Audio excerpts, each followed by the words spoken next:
I don't think that any one discipline or niche in IT has a leg up above the others. Um, I think they all are pretty much on equal footing because they all gonna have strengths and weaknesses, right? If you're a systems guy and you're starting off and you want to go into the offensive security route, you're going to be very strong on server architecture, databases, right? But you're going to be weak on protocols. You're going to be weak on network pivots and configuration, and you may even be weak on like code review. Where if you're a network guy, for me, my largest hurdle was the programming and the code review stuff, right? Because, yeah, I'm just not a programmer by trade. So sitting there having to learn Python and C, C++, C Sharp, that was a big hurdle for me to cross. But it's just one of those things you have to grind it out. Then you got the programmers where they're very good at programming, but they don't really have a clue on what's the underlying structure that a lot of these things, especially nowadays where everything is. Okay, welcome back to another episode of DEM Tech Folks podcast, where Ebony, Reggie, and myself, Rico Randall, we dive into the world of technology with a little bit of humor and a whole lot of insight. In this episode, in episode 29 to be exact, we go into a conversation with Mr. Mike Ortiz. Mike is a seasoned Red Team engineer who shares his journey from the Marine Corps into cybersecurity. As we explore the intricacies of red teaming, the importance of cybersecurity, and the skills needed to thrive in tech. Don't miss out.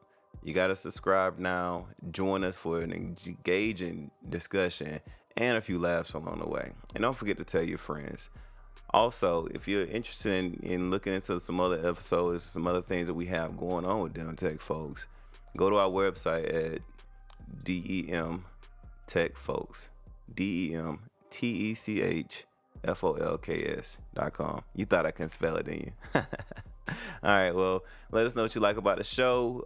Hit us up on any socials with any kind of like feedback you may have, kudos or comments. It doesn't matter, we take it all, and we enjoy hearing from you guys. Enjoy the show.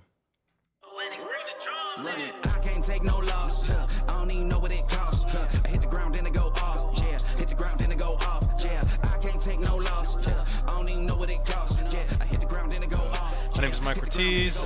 Glad to be here and glad to be talking to you guys. And so I am currently a red team engineer. I'm with a defense contractor company, currently working for the Department of State.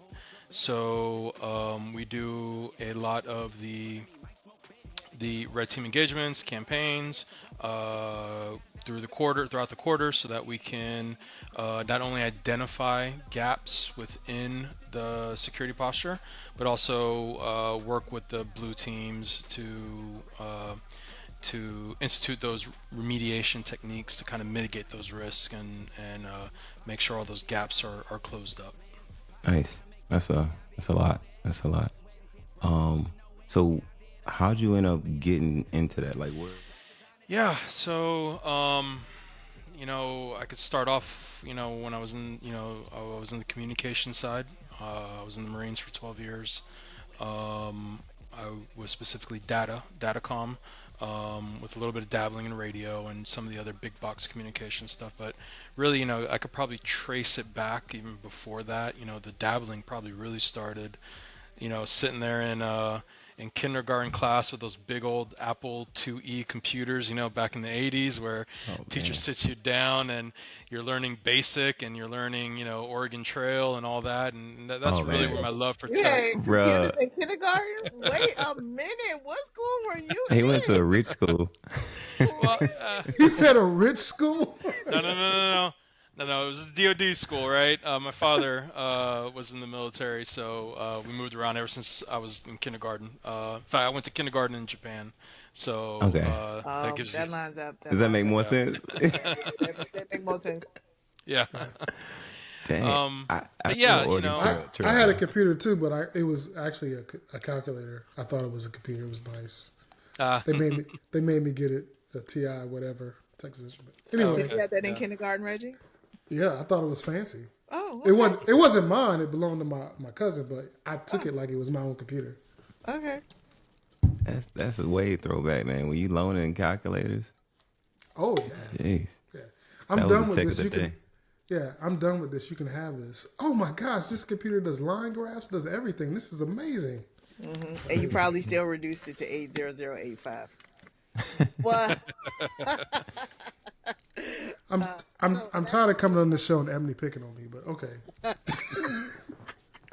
back to you, Mike. So with your fancy computers, this is where the interest started in technology. In kindergarten, yeah, you know, going throughout school, seeing computers, then eventually, you know, because you know we all had, we're pretty much the same age bracket, right? We had the analog childhood, you know, but really it was just starting to churn digital. You know, we saw the gaming consoles coming in, then we saw the home computers coming in, right? You know, my first one was old Commodore 64 that was sitting in a bargain bin that my dad had brought in.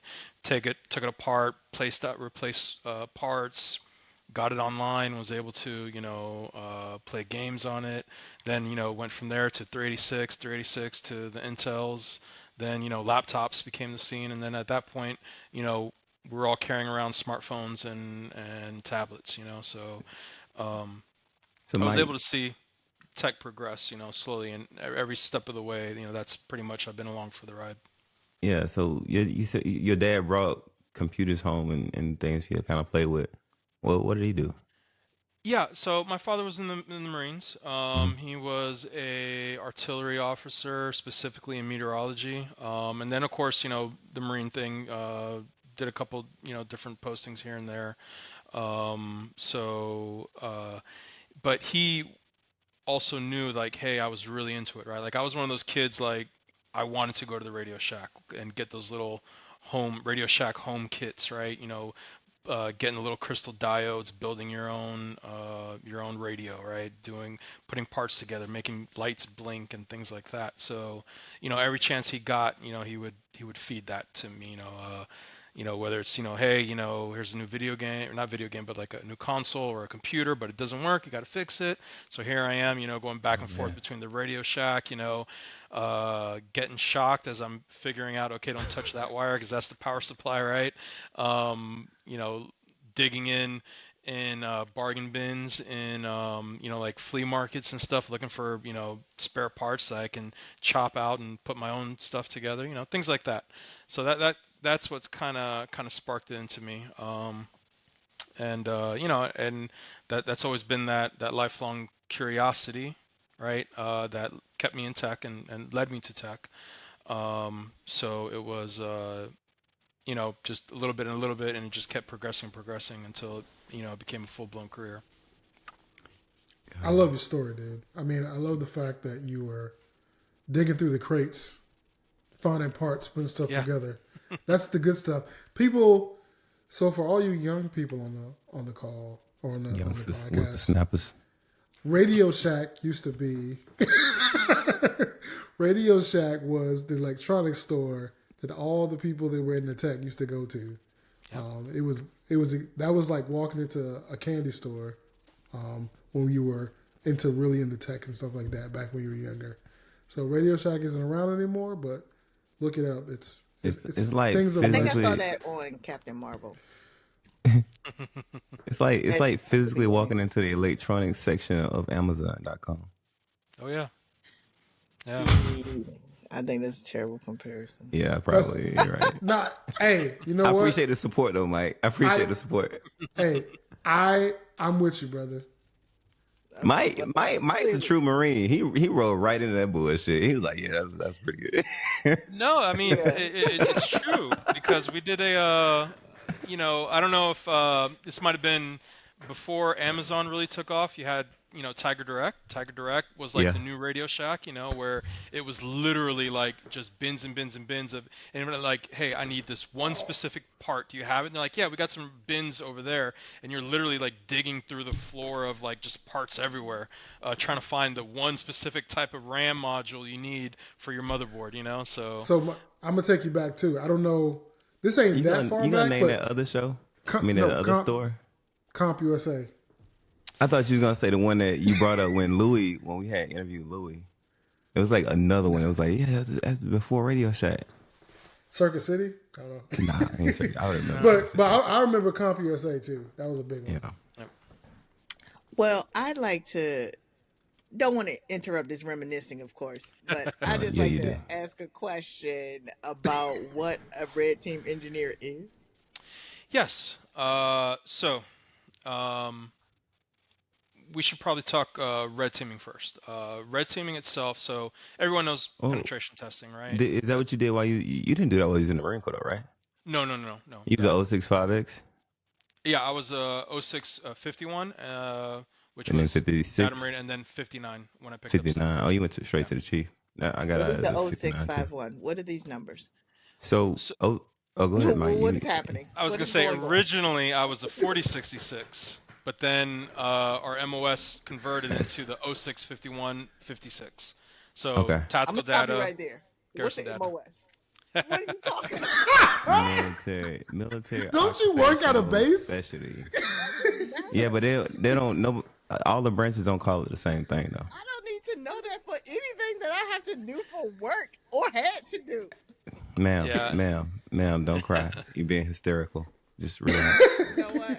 I'm gonna take that offline, but I won't forget. You know I won't.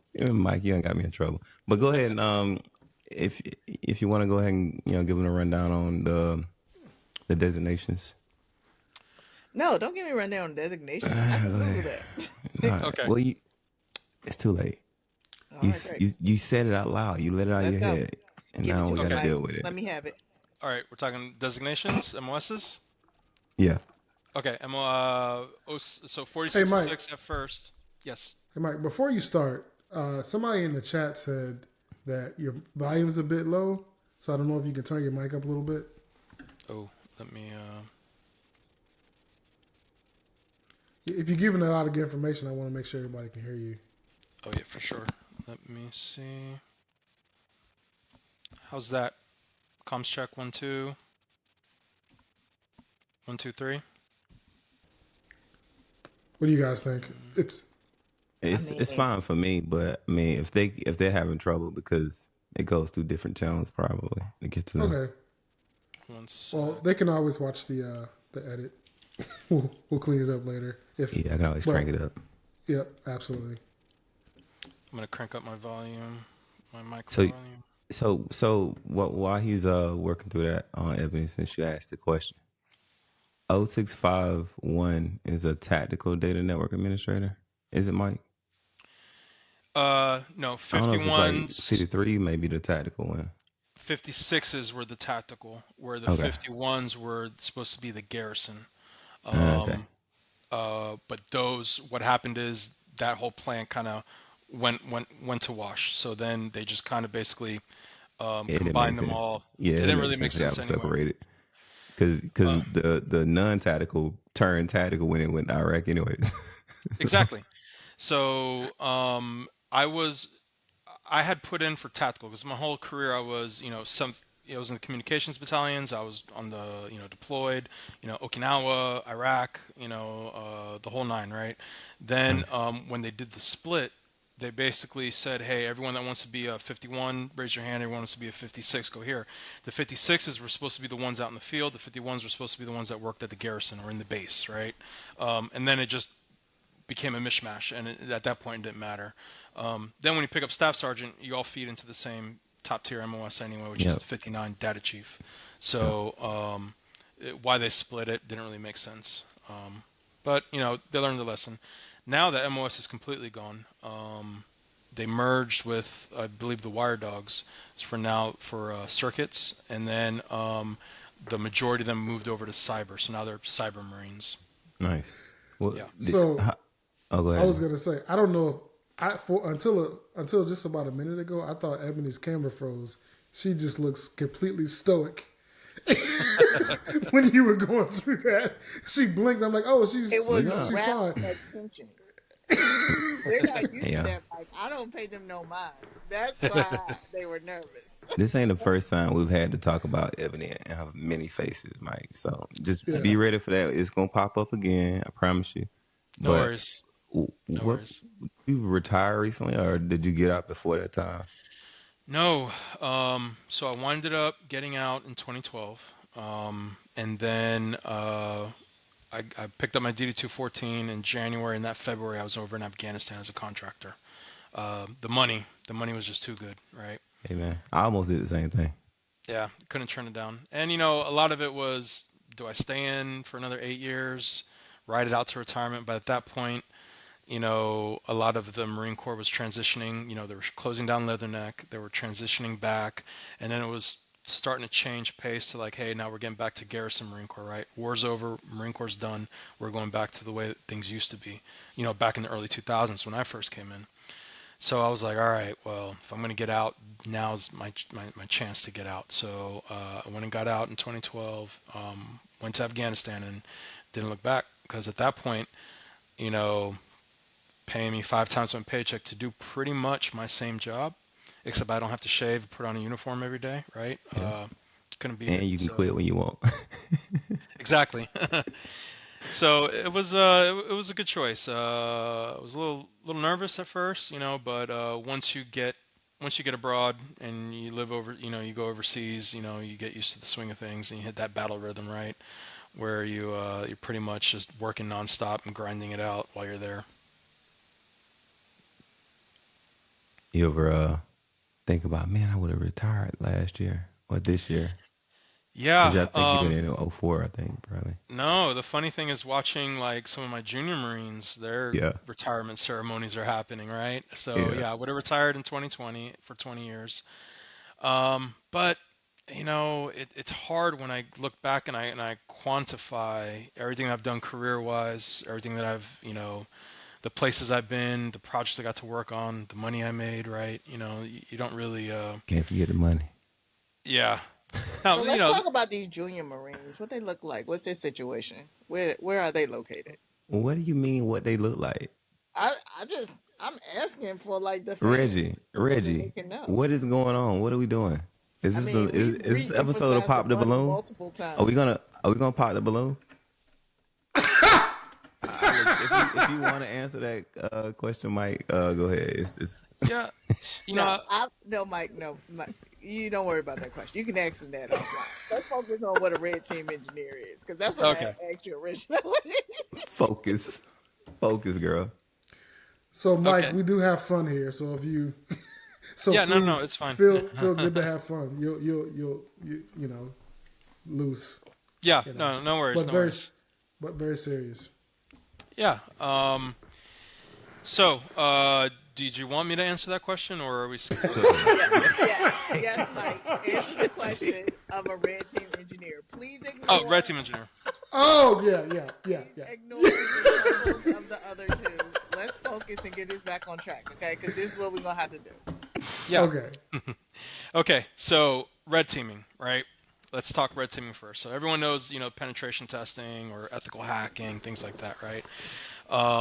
What those are basically when you're auditing a system or a closed system or groups of systems, web apps, certain networks, or an entire enclave or premise. When you're penetration testing, you're not really worrying about being quiet or being stealthy. You're just coming in, you're smashing all the glass in the jewelry store, you're grabbing whatever you can, and you're running out the door. Where red teaming is, now you're taking your time, you're being quiet, you're being stealthy. The idea is for you to get in, sit in that network, learn what you can, observe what you can, and then use that to leverage your way into other boxes for lateral movement or privilege escalation to get yourself higher credentials. So when you're doing red teaming, you're more concerned about evading. You want to evade the antivirus. You want to evade the endpoint detection. You want to evade the seams, right? You want your traffic to be as stealthy and as quiet as possible, because then you can stay, you're not going to alert the blue team. You're not going to alert the cyber defenders. You're not going to alert the SOC that's looking for you.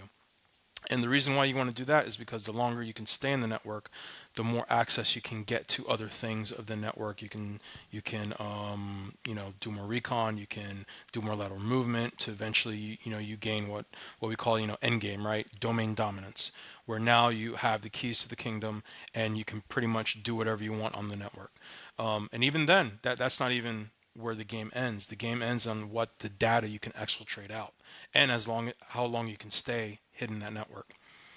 Now, the reason why red teaming is important is because when you have these threat actors that are out there, these APTs, Fuzzy Bear, Cozy Bear, Lazarus Group, Charming Kitten, all these different either nation states or cyber criminals, when they come in, they're coming in quiet. They don't want you to know they're there, because the longer that they can sit and wait, the better they can observe and the better they can evade your defenses. For their end state, or end goal, depending on which APT it is, if it's China, they want to exfiltrate your intellectual property. If it's North Korea, Lazarus Group, they want to try and get into your finance sector, right? They want to pull out your crypto coins, your wallets, and stuff like that. If it's Russia, they want to get your plans, they want to get your military movements, they want to get involved in your policy. So that is what red teaming is. Now, what we're doing is we're pretending to be those threat actors and doing that adversary simulation, so that when the first time your SOC, your defensive posture sees an actual attack being played out, is not by the real deal, right? Part of that is, I like to say, the 3 Ps: your people, your products, and your processes. The first time that they see an enemy in the gates, you don't want it to be a real enemy. You need to train them to make sure that they are looking for those indicators of compromise, that they are able to catch those bad guys, moving around the network when it's you doing it, so that when they do see it, then they know how to respond, right? That's part of what red teaming is. We get to play to be the bad guys, in that adversarial emulation role, so that it can help train the SOC and the blue team, the defenders. Just like in the military, we go out, we play, you have your little objectives, you play your war games, you always have that that opposing forces. Yeah, you're not shooting real rounds at each other, and you're not actually trying to kill them, but what you're trying to do is you're trying to make that training as realistic as possible, because you're gonna, if you want to, you got to train like you fight, so that when you fight, you're fighting like you train, right? So that becomes muscle memory. So that the first time, a junior SOC analyst sees an alert pop up of something fishy, instead of just ignoring it, he knows immediately, okay, I've seen this before. I know what this looks like. This looks like this, type of threat or type of attack vector. Let me escalate it, right? And then, it works up the chain all the way till, like, hey, we have a breach. Now we, hit that red star cluster. Everyone crash the war room. We're gonna go hot, right? And that is the goal. That's awesome. Build that muscle memory. Yeah, that's amazing. So when you're building out the strategy for the junior engineers or for the people that you're practicing against, are there particular frameworks that you use for that, or it's just kind of like pull from wherever you can get inspiration? Yeah, no, that's a very good question. The Mitre Attack Framework is probably the number one adversarial threat emulation framework out there. There's Mitre Attack and Mitre Defend for our blue team cousins. What we like with Mitre Attack is that it demystifies a lot of the things and boils it down to its base building blocks. Before Mitre, there was the cyber kill chain. The cyber kill chain was kind of tracking, okay, this group does X, Y, Z, right? Where Mitre Attack, it's not X, Y, Z. What it's going to show you is it's going to show you everything that you can kind of pull from and put together your own kill chain. Reason being is they know that, hey, Cozy Bear doesn't do the same 10 actions every time they breach your network, right? They're going to do this. They're going to go for low-hanging fruit. They're going to go for what they can get access to, and they're going to go for, easy marks, soft targets, and then they're going to, bring out the big guns slowly. So what the Mitre Attack Framework does is it allows us to associate TTPs, which is tactics, techniques, and procedures that certain groups like to use. And one, it identifies it so that we're all speaking the same language, right? When I say T1039, that's going to be, NFS, abuse or whatever. That's not what the actually is. I'm just pulling something out of my head. but it gives us that common language that we can start collaborating between offensive and defensive teams, and also start putting in our reports and stuff together, so that not only does it make it easy for us to understand our report, but when we pass those reports on for other entities, other users, other people in the space, they're able to understand, hey, what's going on. Because if you call it one thing and Mr. Reginald calls it another, Miss Ebony calls it another, right? It's the confusion can happen, right? Which is very real in the very beginning parts, right? When those worms were coming out, it was helter skelter trying to figure out, okay, well, what ports are the worms using? We're talking, remember the I love you virus, Melissa virus, and all the Trojans that were running rampant through the networks in the early 2000s, late 90s. A lot of that was defenders in one area or systems administrators were saying one thing, calling things one thing, and not using the same terminology across. So, it pretty much gets everyone in the same common language, so that we can operate in the same common environment, right? That's awesome. Yeah. And I think that's really important because it expedites how you can actually address the things that you find, right? Because Yes, ma'am. everybody understands what it is that you're referencing, and then you can put it into a report, and then you can get out of there, slap them on the butt, tell them get to work. Exactly. Yeah, that's a very good point. Slap them on the what? I mean, it's a camaraderie situation. You just encourage them, Yeah. Yeah. Some of us play football. We know what that's talking about. So, Thank you, Reggie. Thank you. But that's Thank not football, sir.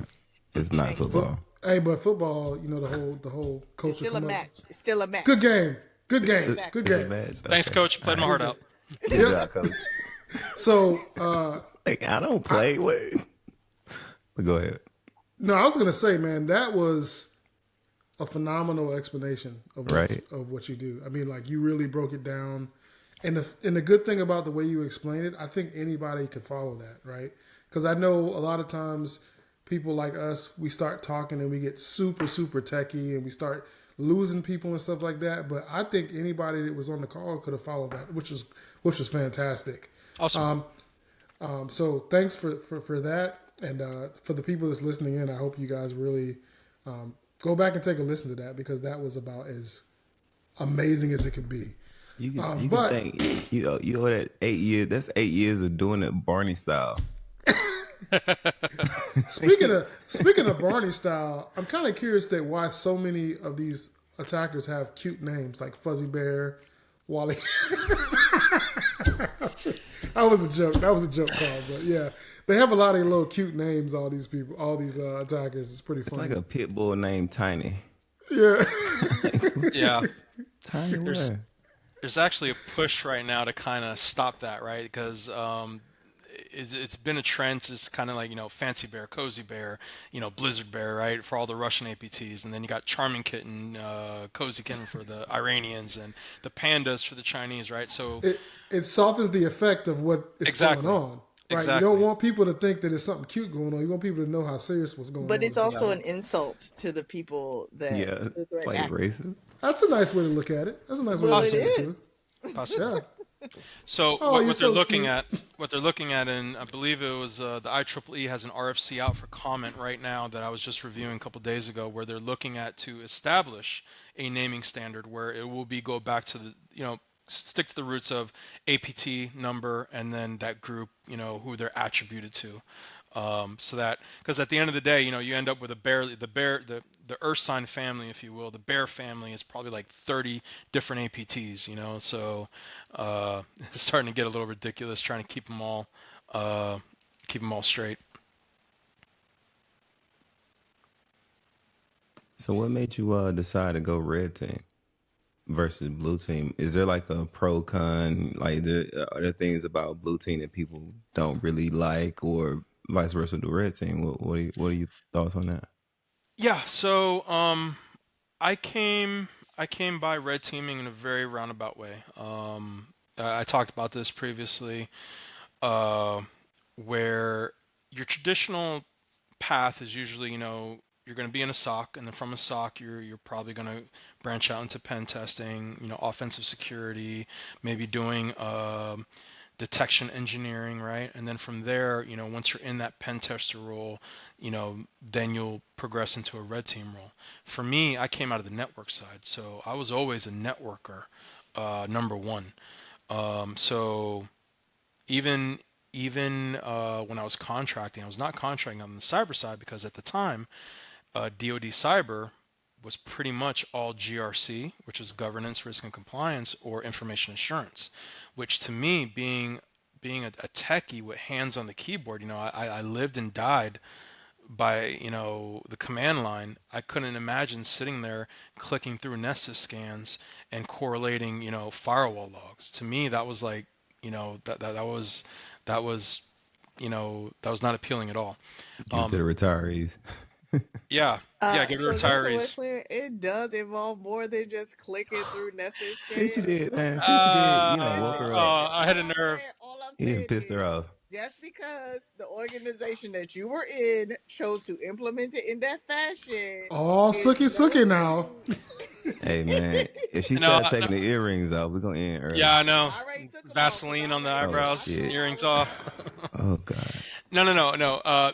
Don't get me wrong, right? It is indeed valuable, and it is indeed needed, right? It's just you have to know yourself and you have to know your limits, and I know that is soul crushing for me. Just like telling someone, look, I'm going to sit you on this terminal, and you're going to sit there and you're going to run through Linux commands for 8 hours. Me, I gravitate towards that, but someone else will be like, So that's why I never really stayed in the cyber world. Because it was mostly just GRC and information assurance, which at that point, that didn't do nothing for me. I was already a network engineer. So for me, I'm all about building circuits, getting my layer 2, layer 3 domains up, getting my routers interconnected, tapping into the backbone and getting circuits and, my network extensions out and running. So for me, I was very much living on the wire. Where the information assurance guys, of course, were the ones doing the SCAP scans and the Nessus scans and all that, and coming to me, yelling at me, "Hey, why are you doing that? That's a vulnerability." And I said, "No, you need to go back because I can't remediate this. It's a Cisco router. I don't care what Nessus is telling you. It's not a BSD device. It's a Cisco router. There's nothing I can do. Right? I'm on the latest DISA release, and that's usually how the back and forth usually went. I get that. I get Yeah. that. I am a software developer by degree, so like initially I would have never gone into cyber anything, information assurance anything, GRC anything. But then after I failed this first audit, I was like, somebody needs to take control. Somebody that know what they're doing needs to take over Yeah. here. I can't be bothered. Oh yeah. Yeah, and don't get me wrong, like that is absolutely critical because if it was up to guys like me, we would be slinging whatever you circuits, want. doing whatever we want, cowboying the network, right? And it does take that heavy hand to kind of, hey, give us that choke check, right? Pull that leash a bit, and say, whoa, slow down. You got to get your documentation, you got to get your die-cap packages together. You got to get it all together. You got to get approval, risk matrices, do all that, right? Like, and people that do that, God bless them, it's just not me. And for me, that's soul crushing.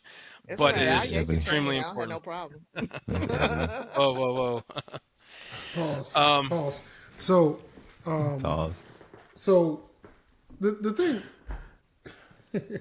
So I noticed that you said you're a type. So what type of people, what type of skill sets do you look for in the red team or people that's looking to go to red team? Okay, so people that specifically like say, look, I see all the hackers on the TV shows. I see the pen testers. I want to do that, right? The first thing they have to do is they have to sit down and they have to do the work. And the work is they have to train. Just like, hey, you want to go hit the NFL where you need to go train for the combine when you're like in middle school, right? You gotta get out there and you gotta, hit the gym, you gotta hit the weight rooms, you gotta hit the field and practice. Same for red team, right? Like you have to learn these systems because what you're being tasked to do is, the defenders defend it, the administrators and the admins are building it and putting it together, but you have to know a little bit of everything in order to look at a system, identify what's wrong with it, identify its weak points, and then also figure out how you can take that system and manipulate it to do what you want it to do, right? So by default, it requires a vast range of knowledge on different systems, different architectures, different operating systems, different types of platforms, right? Because they all have their little niches, they all have their little things. And then on top of that, you have the software that's underlaying, right? Like, hey, even the software, is part of the your surface attack, right? Or your attack surface. So you want to make sure you have to build that muscle memory by one, knowing how all these systems interconnect and operate, then know what right looks like for them, right? Like you know that when you're a network guy, you should not be using telnet, you should not have VLAN 1 enabled, you should not do this, like part of those things. So you have to know a little bit of everything in all the different disciplines so that you can sit there and objectively look at a box and then figure out how you're going to manipulate it, or how you're going to leverage that box into whatever your attack goal is going to be. So for the type of people that want to get into red teaming, I would say don't set your goals for red teaming. Set your goals for learning as much as you can about what the systems guys do, learning what the network guys do, learning what the IA and the scan team does, right? Learning what the SOC analysts do, and how their dashboards look like and what they're looking for. That right there is going to be the path to success, because then you're going to, by the time that you're ready to attempt the certifications or looking at a job or the job interviews, you're already going to have a nice breadth of knowledge, because you've been able to see these systems before. Now, that's not to say that, you have to work at a help desk and work your way up from no, I'm not. I don't want to give that impression, because there's people that are very talented and this is what they do, but you're not. Sometimes you're not really seeing what's going on in the back end, where they're spending those 8-10 hours a day reading Linux manuals and practicing in labs and doing all this and doing all that. But then even at the end of the day, some of those guys, yeah, they're very good at attacking, but sometimes they lack the knowledge on how to take those attack chains and turn them into mitigation strategies. Why? Yeah, they know how to attack a SQL server or attack an Oracle database, but they don't understand how to build it. So if you don't understand how to build it or how it interconnects, then how can you give recommendations on how to secure it or defend it, right? So it's give and take, right? And the more you put into it, the more you're going to get out of it, and the further you're going to be able to go, as long as you have an open mind and being able to sit with those different disciplines and, okay, what is it that you do, and learn from them, right? I was the guy that I was network guy running around plugging in routers and switches, but I'm sitting with the systems guys. Okay, what's going on now? Most of the time, let's be honest, most of the time as a network guy, sitting with systems guys, showing them that, hey, the problem's not on my network, it's on your servers, right? Because that's usually number one. But then, learning that, then learning virtualization, then learning, how to get all those systems online, then taking that knowledge, putting it together in my own lab so that I can build those cyber ranges, so that you can sit there and practice these tactics and techniques and see what it looks like, and be able to put effects on target. Nice. So based on your experience, right, what do you feel is the best foundation to kind of like start out with? Because I know you had like a huge networking background, right? Do you think that networking is the right place to start, or Linux, or just any systems, or what are your thoughts on that? I don't think that any one discipline or niche in IT has a leg up above the others. I think they all are pretty much on equal footing, because they all going to have strengths and weaknesses, right? If you're a systems guy and you're starting off and you want to go into the offensive security route, you're going to be very strong on server architecture, databases, right? But you're going to be weak on protocols. You're going to be weak on network pivots and configuration, and you may even be weak on like code review.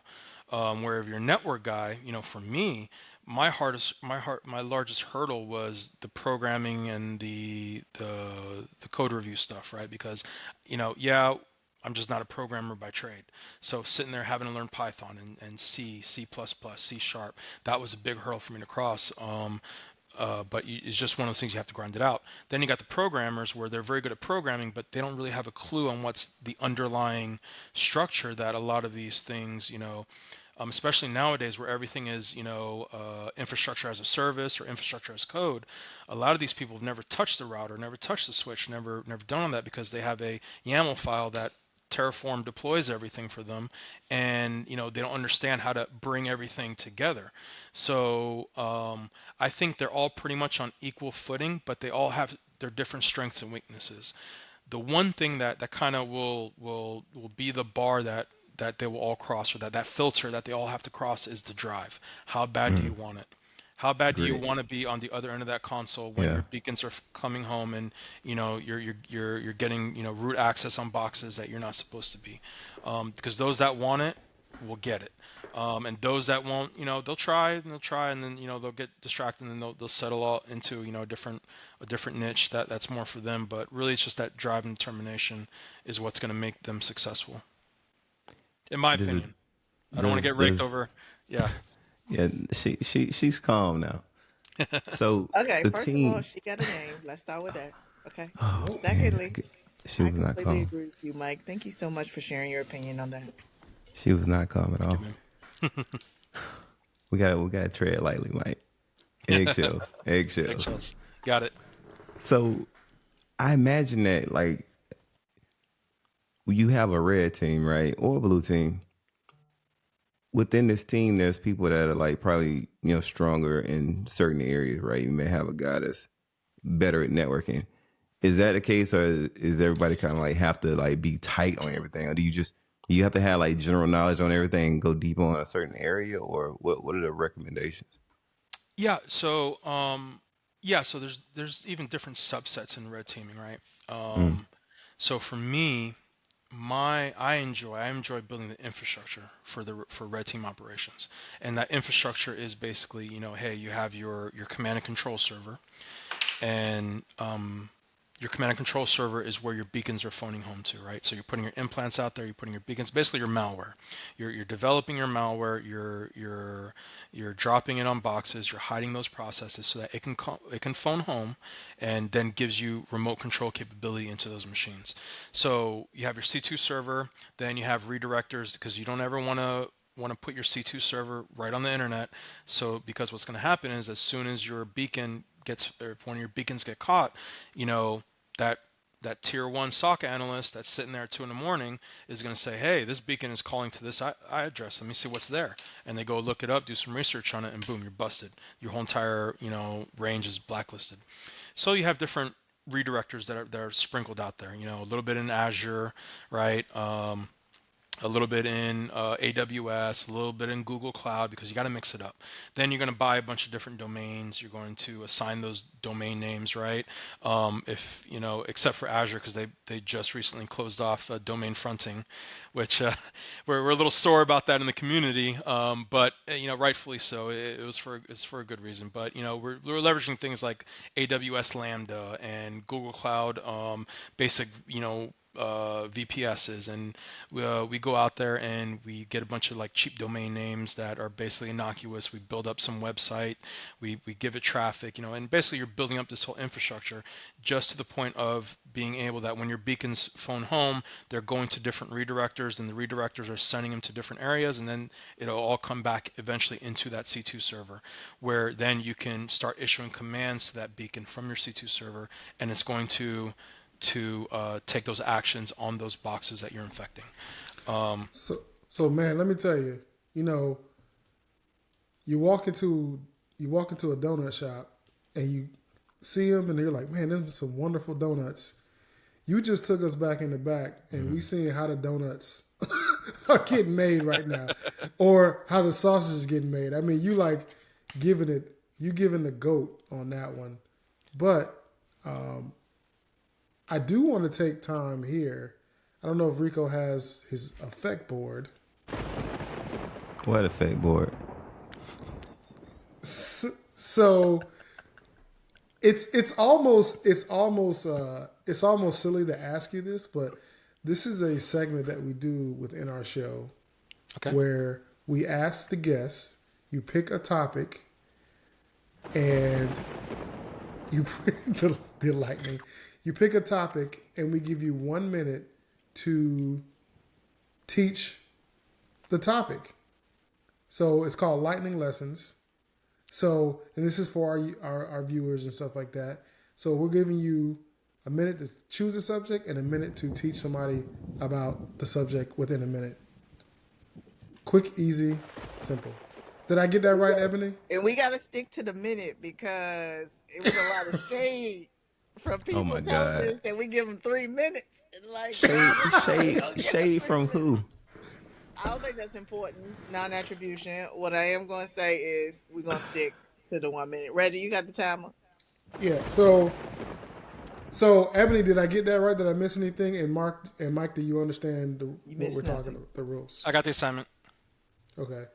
So we'll give you a minute to decide what you want to talk about, and I have a timer right here. And it can be anything, Mike. It doesn't even have to be technically related. I just want to be really clear about that. Okay, I'm ready to go. I just start whenever. All right, give me a second. I Nope. got the screen. Put him in, coach. Put him in. He ready. Can y'all see my my little screen over here? Yeah, we saw your little screen over here. Did I you don't say even know if this fifth? thing is gonna work. Man, Do I need to have like? Okay. All right, you Do I ready? need to bring up website or anything? No, right? Just talk to it. Just talk to him. Yeah, however you want to do it. You ready? Okay. All right, The and pressure of go. having the clock in your face. All right. Okay. So a lot of people always ask me, hey, how can I practice this stuff? What can I do? And I said, the best thing you can do is build your own cyber range. But a lot of people don't know how to do that. Two places to go. One, Ludus, right? Go on GitHub. There's a program out there, Ludus. What it's going to do is it's going to do a whole complete one-touch deployment of cyber ranges in a box. It's going to use Proxmox, and you don't even need a fast machine to do this. All you need is just any machine, or you can even run it in a VM if you absolutely have to, without even needing to spend a lot of money on subscription services or Amazon cloud accounts. You go to Ludus, you deploy it. They have different labs that are already pre-canned and pre-developed, and from there you're able to deploy those labs and start learning and working on your own without having to pay for the expensive, subscriptions and things like that. I think that's probably the best bang for the buck you're going to get for a minute. That's not bad, Mike, but you said that there were two and you only gave us one. Oh, technicalities took them Man. out. So Man, I tell you the crazy part is that last second is like the stopwatch paused or something. That was weird. Right? It tried to give gave you a you little leg up, man. It did. I was like, what? It's been stuck at 1 second for like about 3 or 4 seconds. That's weird. But the second one was going to be GOAD, Game of Active Directory. That's one of the labs within Ludus, so I probably should have connected the dot on that. Doesn't Do count. you feel like if you were a blue team, you would have got that on time? Oh my goodness. That was unnecessary. That was unnecessary. Wow. He almost had like one of Ebony's faces right there. He was like, Man, what? he gonna leave. Yeah, he was probably touching his camera. He was like, look, I've been real patient. But see, if I was blue team, How I'd just dare have you. a dashboard to do everything for me, right? So, I mean, it's not like... It would have been a little easier. I would have had the crib notes, the dashboards. I would have had some AI there telling me what to do, when to Oh escalate. snap. Watch out now. See y'all the big boys. Y'all know Watch how the out now. sausage is made. Okay. You know what? We should probably just have a rap battle for a red team and a blue teamer. Oh. Man, they'd be so mad. Ooh. Oh my goodness. That was That was riveting. good, That was That was riveting. great, Mike. Thank you very much for thank you. indulging us and teaching us things. Sorry. So do y'all, like, on the red team, do you guys generally have to do that kind of thing? I mean, presenting to an audience in some kind of way, whether that be giving a class or a brief, or is there like a lead that's designated to do that kind of stuff? Yeah, I mean, it's a mix of, depending on your team, depending on your makeup. I mean, keep in mind too, most red teams were only fractions of the manning that you would find in a SOC, right? So when I was going around building SOCs and establishing SOCs for our foreign military partners, in Eastern Europe and South America, we're building, 30, 40 man SOCs. Maybe 2 or 3 of those will be dedicated for red team. And that's how you want it, because the majority of your focus is the blue team, the defenders, right? The red team is only there to help keep your defenders sharp, keep them on their toes, and make sure that you're validating and vetting the work that they're able to produce. And their work is equatable in detections found, true positives, vetted and escalated, right? So in order to do that, you need to have a small group of people that can work against the blue team. And one of my colleagues, he says, what we do by nature is adversarial, but it doesn't have to be, right? Yeah, it is adversarial, which is why sometimes blue team they put their guards up and no, we don't want to talk to you red team guys, or all you do is just make us look bad in the reports. And like, no, you got to understand that. Look, ego aside, is we're both here for the same goal, and that's hardening the structure. Now, as far as talking, depending on the red team and where you're at, you're going to get a mixed mash of people, or you may just be one person, you may be a team of 5, or if you're like an offensive security shop, you may have 50. Just the talking has just been being in senior leadership roles, architect roles, where we do have to do a lot of presentations in front of the big wigs, in front of the stakeholders, and getting them to understand, hey, in briefs, out briefs, things like that, breaking down the reports, executive summaries. That's all part of it. Do you need to be I'm not a good talker, right? I stumble over my words, or I say too many times. But you do have to understand that. Mike, I'm gonna have to stop you there. Yes, sir. Right? I think you doubt yourself. I think when you know what you're talking about, you are an outstanding talker. Okay. I'm just gonna put it out there. Thank you for that. The main point to understand is that the work that you produce, your value is not how many boxes you root, how many, how fast you can get domain dominance, or how much gigs of proprietary data you can exfiltrate out of the machine. Your value is that report you write, that coordination you do with the blue team and the defenders, and taking those attack vectors and developing remediation strategies for it, right?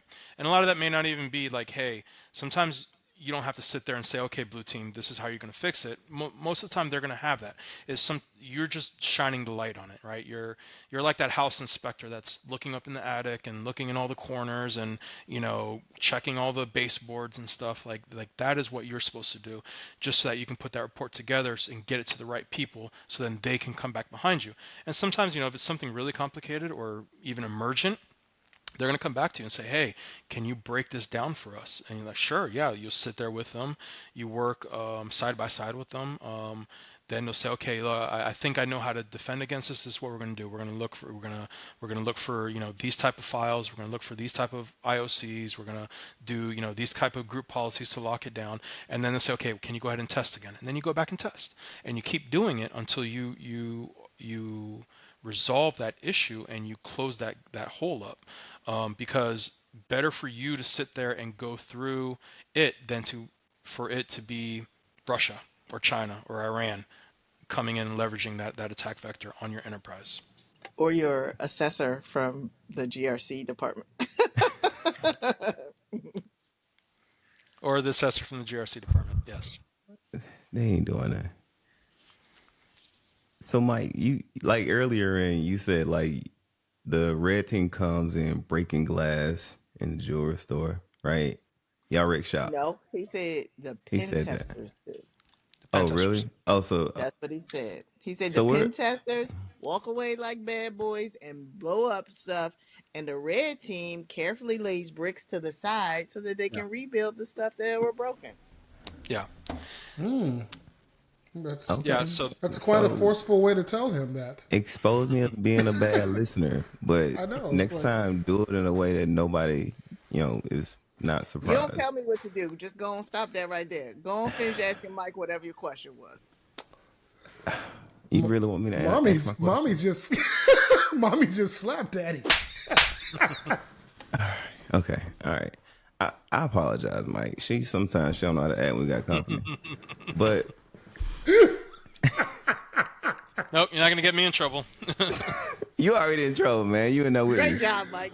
Oh my God! How you train this dude this I'm fast? really looking forward to this friendship blossoming.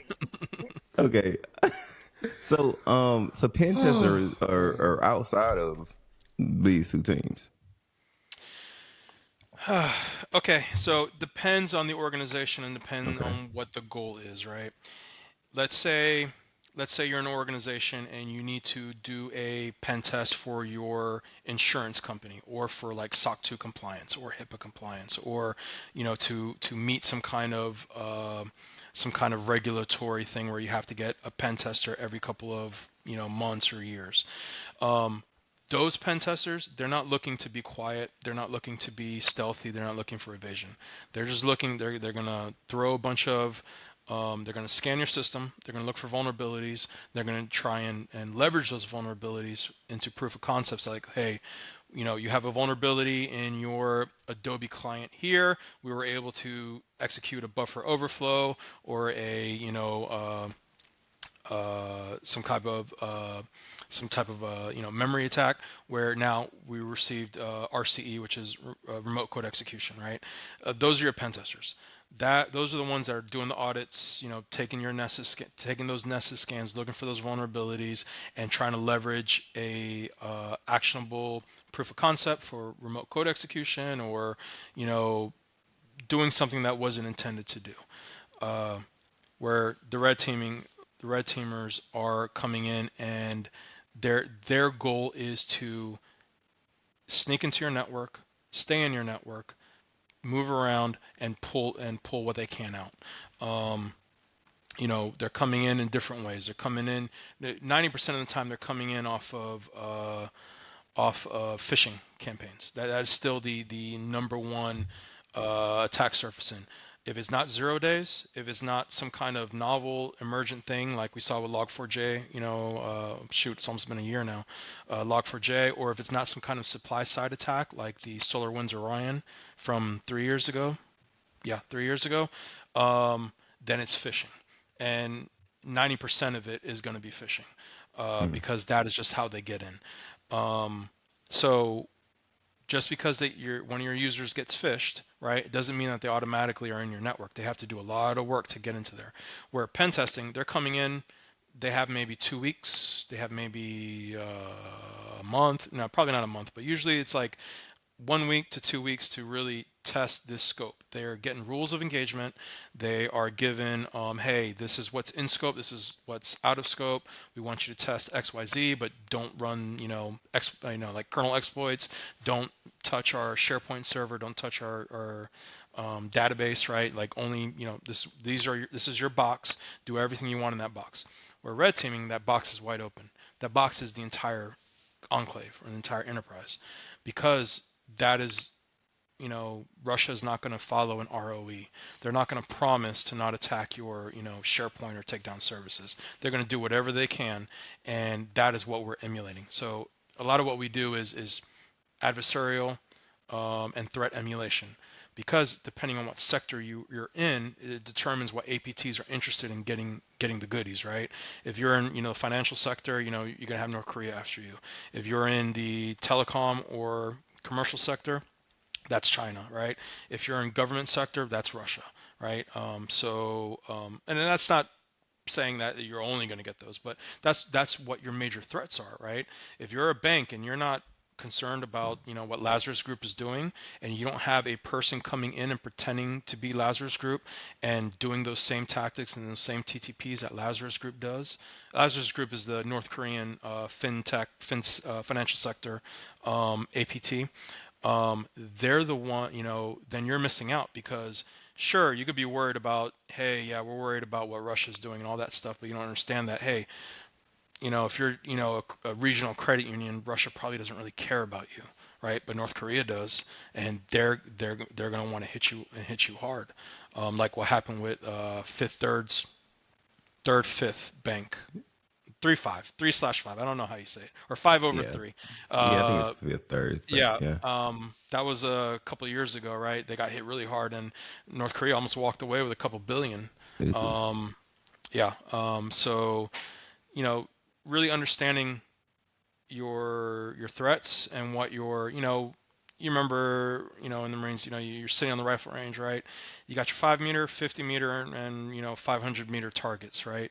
You don't have to worry about your 500 meter targets all the time when you have your 5 and 50 meter targets right in front of you, right? So you got to understand where the threats are, what your threat, what your main, I would say, not your threat factors, but really what's going to be coming at you, and then adapting your responses to that, and then making sure that your defenses can bear those attacks and bear those take that brunt when it does come, because they will come. It's just a matter of when, right? Not if. And that's basically the best way I can kind of describe it. Just ensuring that you're not wasting a bunch of resources, because every organization is resource constraint, right? Time constraint, personnel constraint. You want to make sure you're attacking, what's right up in front of you, then focused about some way off scenario that probably won't ever happen because they're not really interested in your type of situation. Oh, gotcha. Makes sense. Is that past the sniff test, Ebony? Is it good? We check the box on it. Me and Mike, we've been good, so I don't know what you're talking about. Yeah, yeah, okay. Ebony make it sound like you just got here. Yeah, I know. Reggie, did you have anything else? No, I mean, so I'm gonna be completely forthcoming. I have a lot of stuff, but I understand that we have time constraints. Yeah. I mean, we're at the top of the hour.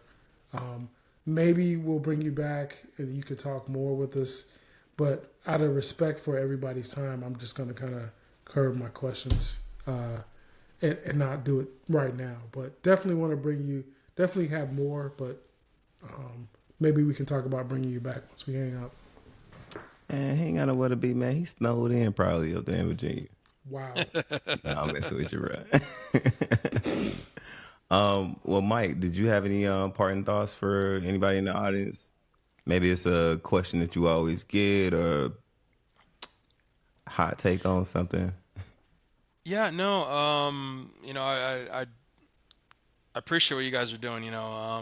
Out there's not a lot of resources. That's kind of that someone, it's hard to go out there and kind of get that real raw, upfront look that isn't like all corporatized and trying to package it in some kind of subscription service or anything like that. So kudos to that, because I believe that there's a huge market out there, not market, but a huge population that needs these kind of talks and needs these kind of insights, because some kid may be listening to this and then realize, hey, that sounds really cool, and then that sets them on their path. So really do appreciate what you guys do, and your audience, hey, tech in general, is one of the few things that are left where you can really make it, it's meritocracy, right?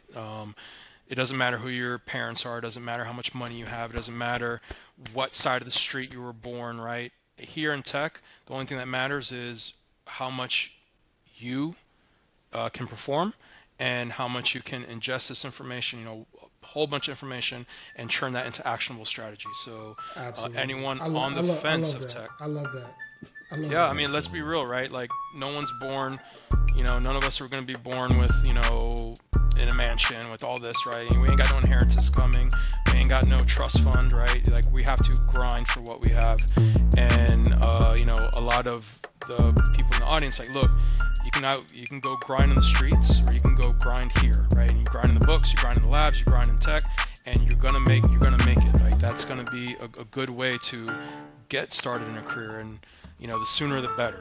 You don't have to go in the military to start in tech. You don't have to do all that. Like, you can start now. You can start, high school, college, and that's one of the things I always want to push out there is like, hey, you don't need some fancy degree. You don't need some fancy subscription. You don't have to pay anyone $5,000 a month to give you coaching. You could do it yourself. Just takes a little drive, a little patience, and a whole lot of reading, Not a lot. Not everybody has it, though, brother. Just me. That's a fact. Yeah. That's a fact. Yeah.